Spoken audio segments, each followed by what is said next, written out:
CSGO teams from across the globe have descended on the SSC Arena here in London, England this weekend. The reason? The stakes are high, over $1 million on the line, as well as the title of the first ever ECS Championship. My name is Sir Scoots. I'm running your analyst desk all weekend here at the SSC Arena in Wembley, but I can't do it alone. Right next to me, we've got YNK, also known as Yanko. We've got Robin, also known as Fifflaren. Gentlemen, good morning. Crazy day in London on a global news scale, but how are you guys doing today? I'm feeling great. I've had some time off from events, so I'm feeling refreshed and ready. And as you said, we have a great prize pool here, over $1 million, which is like £1 billion right now in the UK. So a lot of prize money on the line. I'm good.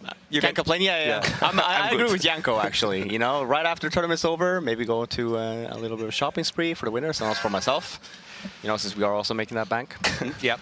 Yeah, again, what we're talking about is obviously the big vote today in London is the talk of the world. So it's crazy stuff here. But let's get into why we're here. Obviously, we're here to talk about Counter-Strike Go and ECS. Let's talk to you about the social media, how you can get involved, how you can keep an eye on everything. Easiest thing to do is just go to csgoleague.com. Has all the information, little graphic right down below. Tells you our Twitter, tells you our YouTube, and tells you our website. So definitely keep an eye on that all week. But, you know, let's get into why we're here. We've got 8 teams here, like I said. 6 of them are in the top 10 on Half-Life TV's rankings. Cloud9 being 17, and then TSM is out of the rankings. So we got a good mix of teams. Obviously, the top in the world with Luminosity, all the way down to, you know, an outlier like a TSM. Let's show you the schedule. As you can see, playing 6 matches today. They are all best of ones, and basically, we have 2 groups of 4, GSL style. So the first 3 matches you see are Group A. Luminosity versus NiP, then Liquid takes on G2, then the winner of that will play. The winner of that one obviously goes through and sits at the semifinals. We do the same thing for Group B, Astralis TSM, Fnatic Cloud9, and then the winner's match will all take place today. These are all best of ones, and that means tomorrow are all best of 3s. We have 4 best of 3s tomorrow to really finish out our rest of our semifinals. Now, I think before we get into our first matchup, your initial thoughts on these 2 groups? I think that, you know, what you said in the opener, we have some of the world's best teams here. It's almost the exact same lineup from ESL Pro League finals. The only difference is we have TSM instead of Optic Gaming here, so there are a lot of potential, you know, revenge matchups here as well. Also, seeing Fnatic back with all of Meister is a big talking point. Yeah, exactly. I mean, we do have some, even though it was very similar to ESL Pro League, we also have Liquid with a new roster. And if you compare Group A to Group B, I mean, for me, like, Group A is the group to watch. Yeah, and again, the cool thing about the ECS, if you're not familiar, is not only are we giving away a little over $1 million for Season 1, but it's basically a 2-season setup right now. The overall 2 seasons, $3.5 million on the line. And that's not all just prize purse. You know, normally we're used to just having a prize purse. But this league's done a little different. There's a rev share with the teams and the players. So as the league itself brings more sponsors, more money in, that actual prize purse, not only the prize purse can grow, but the rev share can grow. So it's kind of a different tact on a league system. Again, they played online for about 2 months to qualify 4 teams from North America and 4 teams from Europe to come here. Today, we're obviously in the SSC, like I said, but it's not open to the public. So it'll be nice and quiet. You're not going to hear a lot of crowds or anything. But the cool thing about today is that we've set up 2 stages. So you'll see we're going to bounce back to using the main stage and a backstage area, so we don't have any delay in setting up the teams to play. You know, normally there's like a 30-minute break between, you know, teams have to unplug and replug and all that stuff. So we'll go pretty fast today, and then tomorrow we open to the public. So again, if you're in the London area, you want to get your mind off politics, come on down. There are a few tickets still available. You can just come right on down, or you can use the website to check availability there as well. So now let's get into it. Let's right into this first match. Obviously, LG #1. This is obviously the Score Esports pregame breakdown. If you're not familiar with the Score Esports, you haven't been watching Counter-Strike for the last year. These guys are sponsoring everything. They actually run not only a sports website, but now an esports website and a series of apps for your smart devices, for the iOS and for the Android service as well. Not only can you check out, you know, information all weekend long about ECS and other Counter-Strike tournaments, but all sorts of other esports as well. So definitely give that a check out. They're going to be, you know, sponsoring all our pregame stuff. Let's get right into it, though. #1 team, undisputed on the planet, Luminosity. Let's talk about their roster. We talk about them all the time, but Janko, one more time, tell us about these guys. Undisputed. I think, obviously, they are the best team in the world right now, but the big talking point is that Fnatic was without Olofmeister for a long time. Sure. Even at MLG, he was already injured at that point, and Luminosity never beat Fnatic in these current lineups in a best of 3, in a match, basically. So I'm really looking forward to, if these two teams meet in this tournament, how that matchup is going to look like. But yes, barring that Olofmeister anomaly, they are the best team in the world. Showed it after the major as well. Even they had that slump at DreamHack Masters Malmo, but they managed to bounce back from it. And I think they only lost one match after Malmo. They've been on a pretty dominant win streak ever since. And then the other side of the coin, your old team, Ninjas in Pajamas, they are currently ranked 3, so they've definitely worked their way up. They were in a huge slump this end of last year and kind of a little beginning of this, but they added a new player. Walk us through these guys. Yeah, no, like you're saying, they added a new player and they also added a new coach, Threat, and can't stress this enough how much of a change you can see, even in their playstyle, but the mentality of the players as well, when actually Threat got on board. But yeah, very straightforward. I'm fairly sure that everyone knows about these guys. You have GetRight, Forest, Xizt, Friberg, and pyth, and yeah, I mean, very straightforward team. You have the support players in pyth. You also have the secondary operator the same way. You have the lurker, which is GetRight, entry fragger Friberg. Xizt now, not really calling that much anymore. You might see him from time to time on occasion if the team is having a hard time on a specific side. But other than that, he's just straight out third guy in. Maybe a little bit of support as well, just giving more free roam to the likes of Forest and Friberg. Just to bring you guys up to speed at home, these guys have only played 4 times, LAN or online, in the last 3 months. All LAN for this particular team. LG has the advantage. They basically are 3-1 on the wins. They won 2 out of 3 at that ESL Pro League Finals. And then they also, LG beat NiP Mirage at MLG, but obviously that was with Threat actually playing and not just being coach. So again, LG's winning the battle right now, but again, I think we have a different NiP that's here now in that sense. I mean, they've definitely had the upper hand over NiP in most of the crucial matches. They did lose to them at Katowice, but that was a game where it didn't mean that much. LG already secured the first seed in the group, and NiP was already out of the tournament, I think. So, but it was just NiP building their game at that point. So I'm really interested to see how they show up here.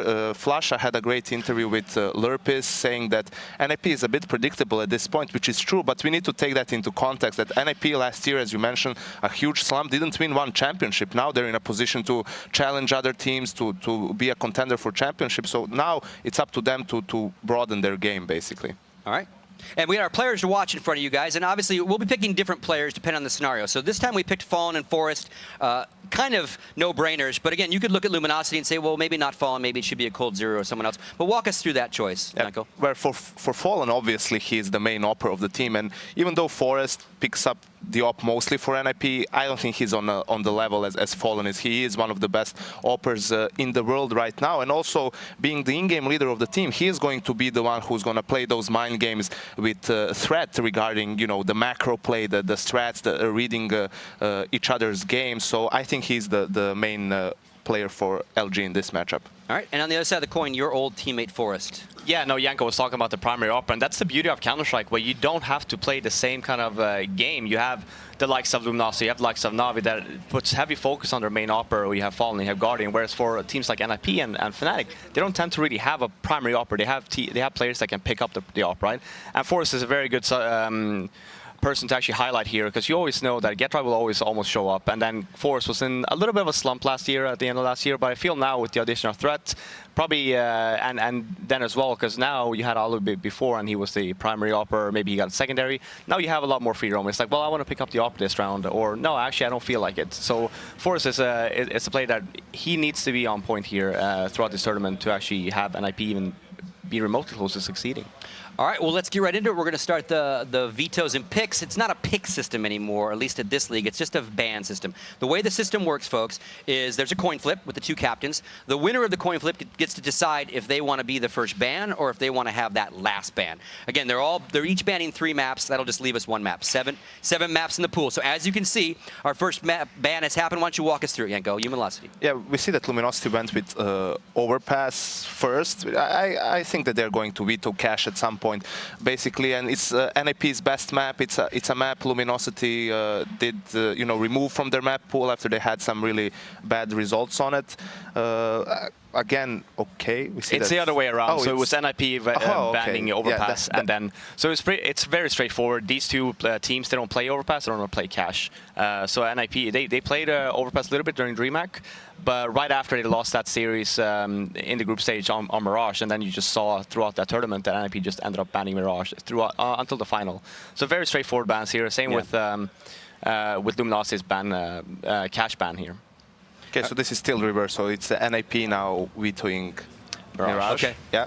Okay. So again, that's a map that's really a really strong map for LG at the major. It was probably the reason why they won the tournament in the end. They picked it against Navi in that grand finals, and it was a really close game, but they managed to take it, and it's a map that NiP historically didn't really play as much. Yeah, no, and next one up is also Dust 2, and that's coming in from Luminosity. It's switched around, but I believe it's Luminosity banning Dust 2, and that makes sense because the one map that NiP ended up winning versus Luminosity, I believe, was Dust 2, and it was a very one-sided affair. Yeah. So that's just essentially just a respect ban. The Mirage one as well, as Janko was saying, for NiP, I think that they have been in a slump on Mirage as of late, and this map, especially versus Luminosity, they don't have a good track record on it.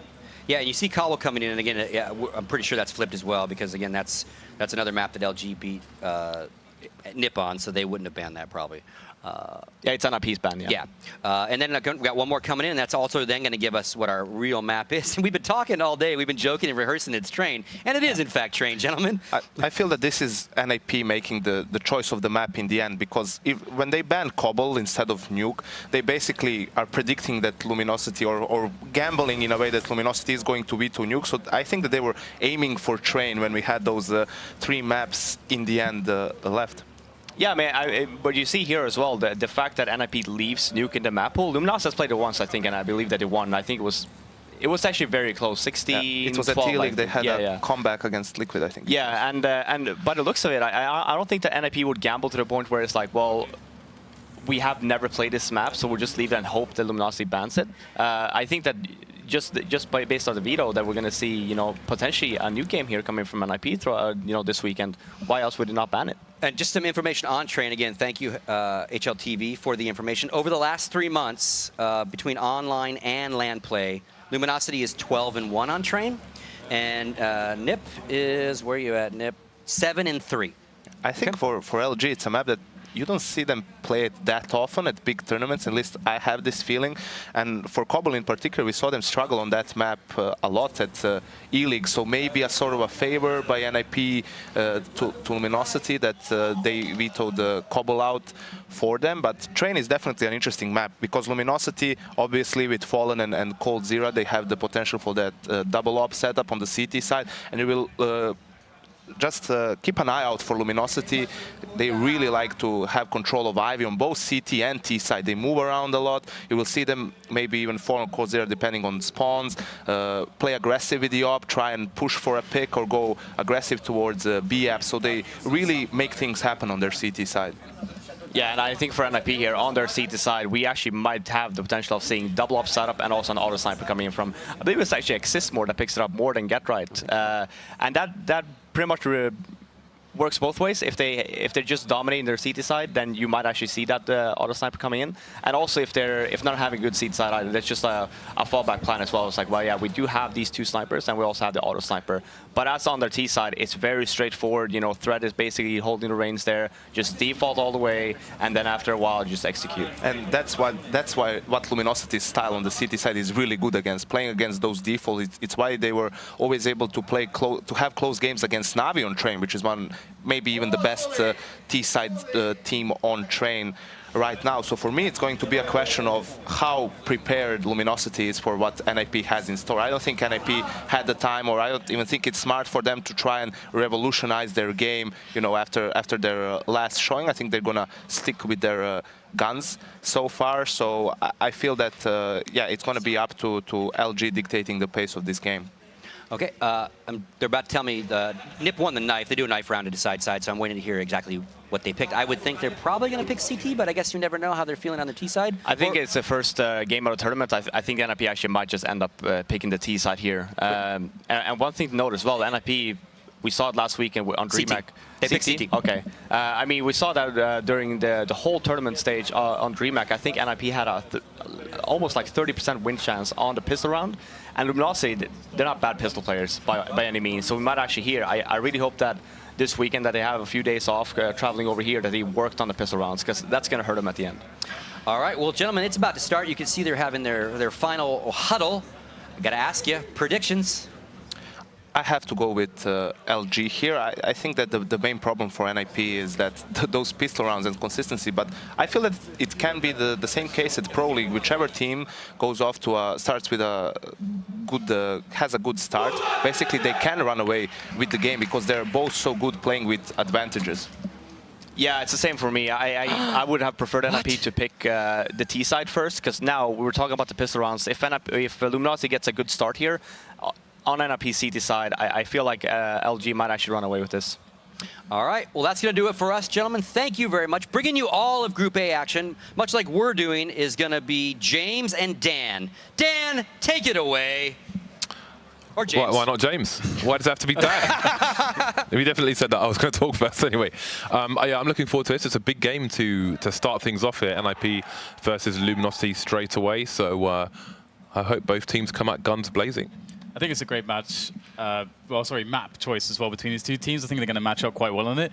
NiP are a team that I've often identified with Train as well as Nuke, which is actually going to be interesting. I would love to see them play Nuke. And actually, you can see on the veto, it really looked like they were kind of leaving it in there. I think NiP really wanted to get that Nuke, but of course, Luminosity were going to play picked Train against them. So we had this cool situation now, because a lot of people do kind of classify Luminosity to be one of the better Train teams. But I was talking to Threat, and he doesn't really seem all that intimidated at all. And I know that both teams were watching demos of each other on Train, so we should have a really interesting match here because, of course, the individual skill is without question on both sides. Indeed, and I think at that level you can't be, if you fear your opponent, and maybe you've already lost. So I'm very excited to see what both these teams have to offer. Again, it's going to be quite a stacked tournament. So yeah, this is a great match to kick things off with. It should be underway. Do you have a favorite?